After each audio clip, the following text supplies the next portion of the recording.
if you're working outside on a day like today, make sure you stay hydrated, because your brain, if you're dehydrated, it's like your brain doesn't work right. Now I've got this Oversize here, and I know that I can't swing this lid because of the height. And for some reason, I decided I was just gonna pull the buggy away when it wasn't even time yet. So it's about 108-degree heat index out here. Thankfully the wind's picking up, that's helping out. I even grabbed the wrong chains from the shop this morning. I wasn't even thinking after I went out and helped a coworker set his, went and cleaned a headstone, came back to the shop and loaded up. And we have hooks that have special adapters to go over these bolts. Well, now I have to use these adapters and use the chain hooks, which in my opinion is a little bit more dangerous. But just stay hydrated in this heat, because you want your brain working right, especially if you're working around things like this 4,000-pound burial vault and equipment like this that hoists it around. You got to make sure your brain's working to set the platform right. You make one little mistake, I could lose an arm or a leg up against the side of the grave if this grave collapses. So stay hydrated and take plenty of breaks.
typically I would be putting my carriers on right now, but with this style of oversized vault and the lid carriers that we have, if we were to put them on, it would either bend up this top piece straight and it wouldn't fit on our other vaults correctly, or it would dig into the vault lid and knock off a chunk of it. So for an oversize such as this, we swing the vault, place the lid on the buggy off to the side, put our lowering device on. When the service is concluded, we use the buggy to place the lid on top of the base rather than doing it by hand. Unfortunately, it is the only option we have in this situation, so we do the best with what we've got. Personally, I like to do everything by hand in front of the family with no heavy equipment running, but in this case we have no other choice. So that is how we set for a 34-inch oversize when we can't fit our lid carriers on top of the lid itself.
Mostly pertains to other Vaultmen and new Vaultmen out there, but I guess you could probably use it in other areas. Just some advice.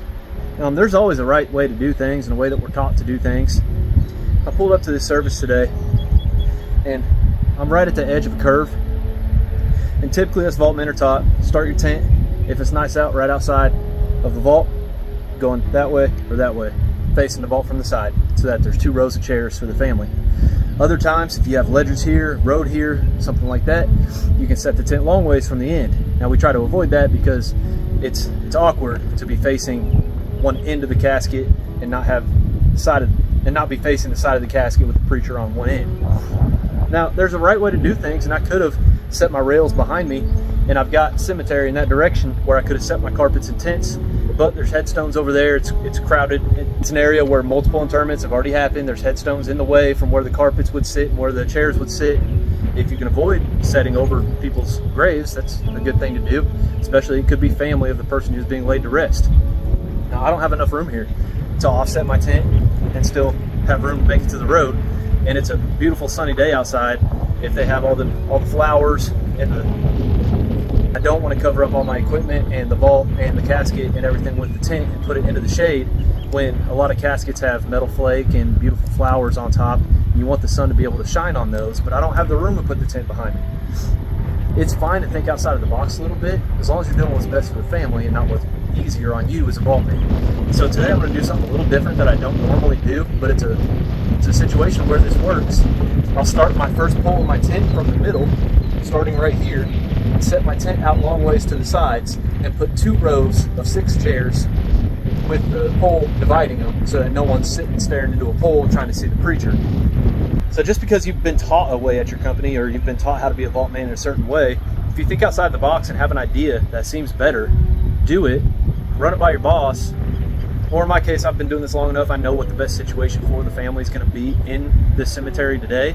And this is also going to be a way to allow me to rope the poles on each corner with this wind. If I started it right here, I'd put a rope right in front of the pallbearers, and we can't have that. By setting it out long ways and putting 2 rows of 6 chairs, the family's going to be able to see better, hear better, and gather closer together without having to be on one end of the vault or in between a bunch of headstones where family has to cram together to be able to sit, and it's 102 degrees outside. Although this is a funeral and people will console each other, you don't want to put them on top of each other as much as you can because it is hot. So we're going to set the tent to this side of the vault, which you'll see here in a moment, and that's going to give the family the most ample amount of room, the most comfort at the graveside, and the better view of the vault, casket, and preacher in this situation. So don't think about the right way you've been taught to do the job. Think about what's best for the family. Think outside the box from time to time.